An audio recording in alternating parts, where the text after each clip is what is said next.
여러분, 지금 쓰고 계신 스마트폰, 운전하는 자동차, 아침마다 쓰는 커피 메이커까지 사실 우리 삶의 거의 모든 걸 움직이는 작은 뇌가 있죠? 네, 바로 반도체입니다.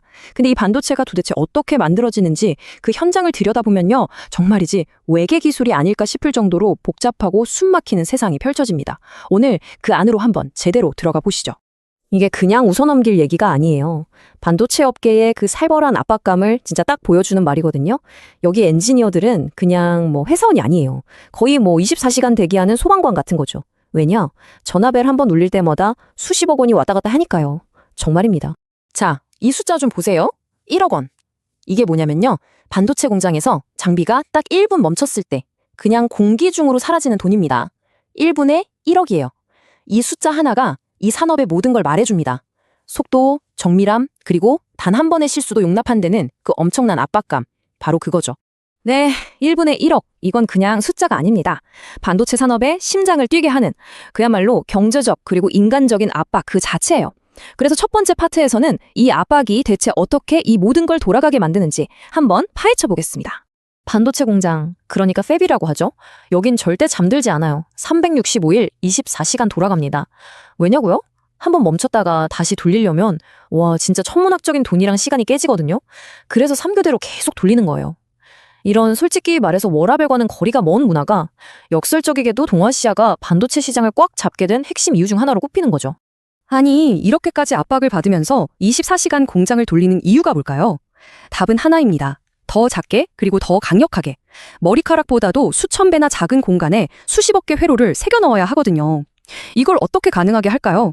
그 비밀의 열쇠는 바로 빛에 있습니다. 자, 현대기술의 끝판왕 EUV의 세계로 들어가 보시죠. 자, EUV, 극자외선 리소그래피. 말이 좀 어렵죠? 아주 쉽게 비유를 들어볼게요. 우리가 머리 빗을 때 빗살이 촘촘해야 더 세밀하게 스타일링할 수 있잖아요. 똑같습니다. EUV는 인류가 만든 빛 중에서 가장 촘촘한, 가장 미세한 빛의 빛이라고 생각하시면 돼요. 바로 이겁니다. 이 차이를 보세요. 예전 기술인 DUV는 빛이 좀 굵은 매직펜 같아요. 뭉툭하죠. 근데 EUV는 정말 날카로운 바늘끝 같습니다.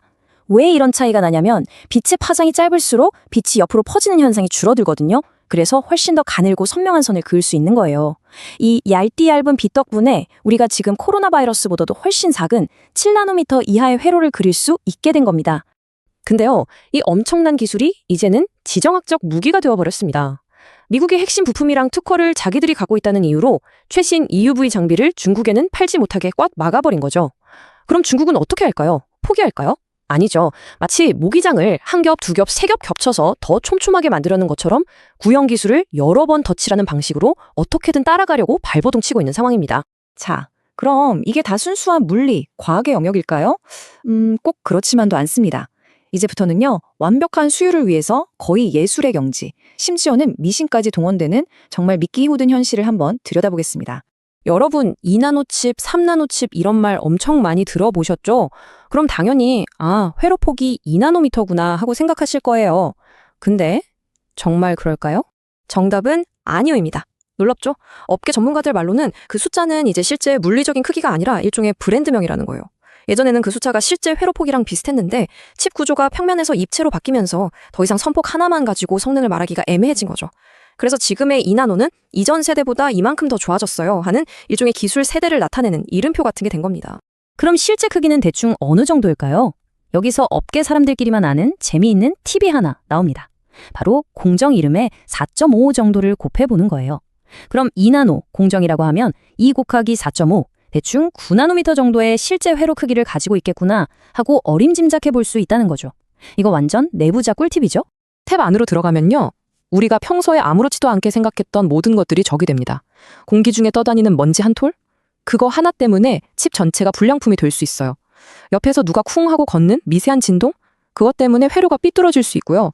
온도, 습도, 아주 작은 변화만 있어도 수백억짜리 웨이퍼 한 장을 그냥 통째로 버려야 할 수도 있습니다.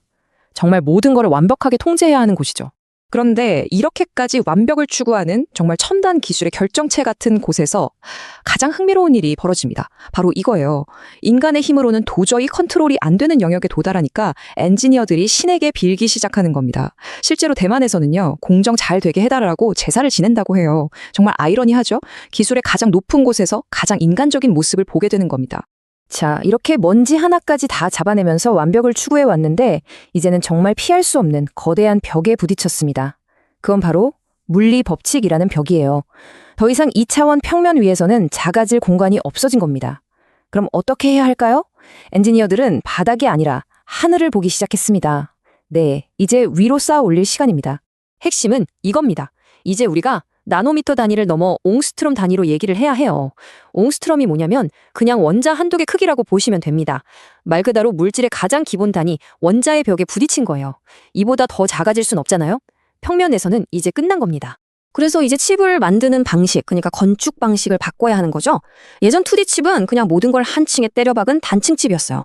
그 다음 2.5D는 뭐냐면 똑같이 생긴 층을 그냥 위로 쭉 쌓아 올린 좀 단순한 아파트 같은 거고요. 하지만 진짜 미래는 3D 칩입니다. 이건 완전히 달라요. 각 층마다 설계도 다르고 기능도 다르고 그 층들을 막 엘리베이터랑 터널로 복잡하게 연결해 놓은 거대한 스마트 빌딩 같은 개념이에요. 이건 뭐 차원이 다른 기술을 필요로 하는 거죠. 지금까지 우리가 얘기한 이 모든 혁신은 사실 단 하나의 주인공, 전자를 얼마나 잘 부려먹느냐의 싸움이었습니다. 그런데 만약에 그 주인공 자체가 문제였다면 어떨까요? 이제 마지막으로 전자가 가진 근본적인 한계를 알아보고 그 왕좌를 이어받을 새로운 주자들이 누가 있는지 한번 살펴보겠습니다. 문제는 생각보다 간단합니다. 전자한테는 2가지 치명적인 단점이 있어요. 바로 질량과 전하가 있다는 겁니다. 이것 때문에 좁은 길을 억지로 비집고 가려니까 마찰이 생겨서 열이 엄청나게 나고요. 또 신호가 옆길로 새거나 엉뚱한 데로 튀어서 데이터가 엉망이 될 수 있다는 거죠. 바로 이 근본적인 문제에 지금 우리가 꽉 막혀 있는 겁니다. 그래서 과학자들이 지금 완전 새로운 선수들을 찾고 있어요. 예를 들면 질량도 전하도 없는 깨끗한 빛, 즉 광자를 이용하는 방법. 아니면 전자의 움직임이 아니라 제자리에서 도는 스핀이라는 성질을 이용하는 방법도 있고요. 심지어는 생명의 설계도인 DNA를 컴퓨터로 쓰려는 진짜 공상과학 영화 같은 연구도 진행되고 있습니다. 지금은 이게 다 뜬구름 잡는 소리처럼 들릴 수 있지만 이 중에 다음 시대를 열 열쇠가 있을지도 모릅니다. 지난 수십 년간 우리 문명을 이끌어온 이 반도체 기술, 그 중심에 있던 전자의 시대가 어쩌면 그 한계에 다다른 것일지도 모릅니다. 인류는 과연 이 거대한 벽을 넘어서 완전히 새로운 컴퓨팅의 시대를 열 수 있을까요? 그 답은 아직 아무도 모릅니다. 바로 여러분과 제가 살아갈 미래에 달려 있겠죠.